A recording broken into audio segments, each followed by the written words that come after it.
Alright, before I destroy this, let's shut the servo off. I wanted to get a little video of it showing the 7 millimeters worth of carbon fiber and the Scotch Weld EC2216 epoxy. This stuff leaves a nice shiny finish, and it's supposed to grab a hold of whatever you put it on and it will not let go. So we'll see how it does on crashes with all that force. But it came out really good.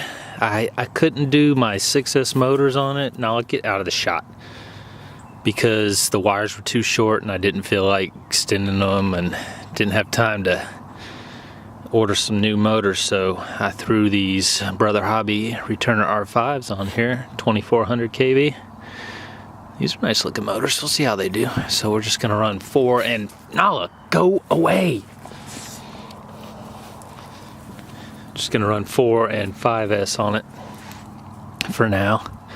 I got the Matek f405 mini in there. You can see the ribbon cable. A little worried about the ribbon cable. Always worried about the ribbon cable. But it might work well. We'll see. These ESCs, man, they're almost too big for these arms. A little too big. But that's all I had that could run 6S. The all-up weight with the props was 336 grams.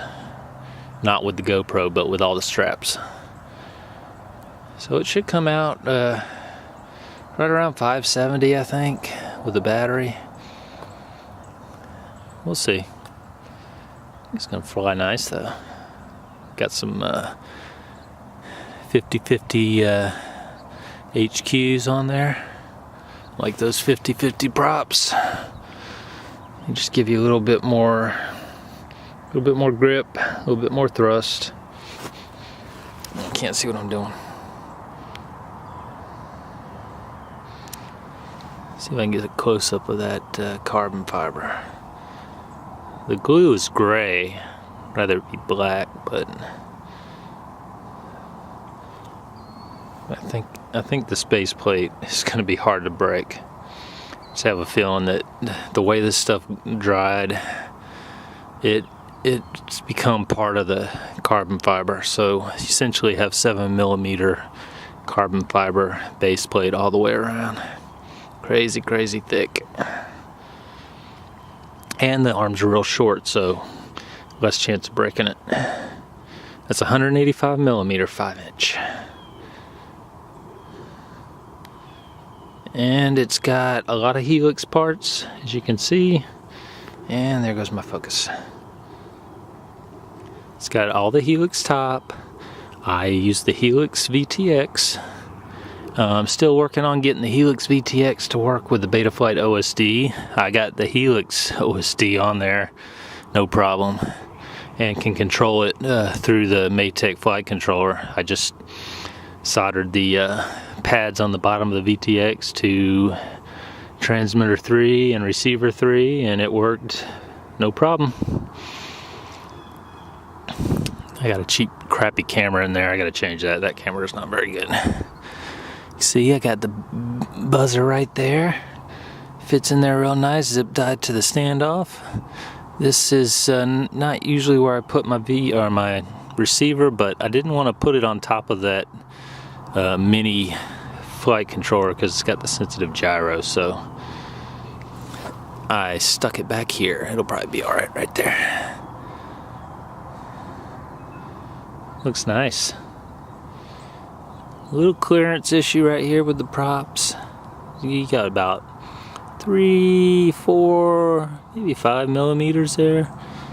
On my other one, I just sanded this down a little bit, but I probably won't mess with that. I never had any problems with it hitting. Not with these props or with the Dow Cyclones because they don't flex much. Let's see how it flies. Let's get some flight video of it. I think it's gonna fly amazing. or it could crash and burn.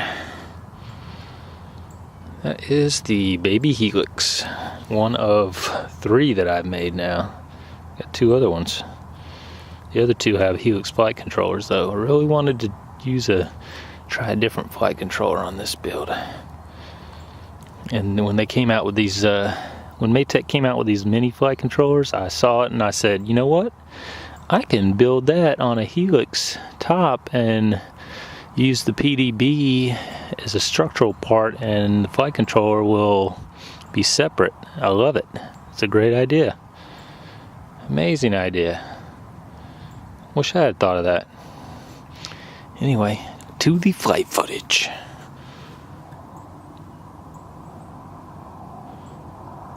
I'm not hitting my freaking lens, that's stupid.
Motors are nice and cool.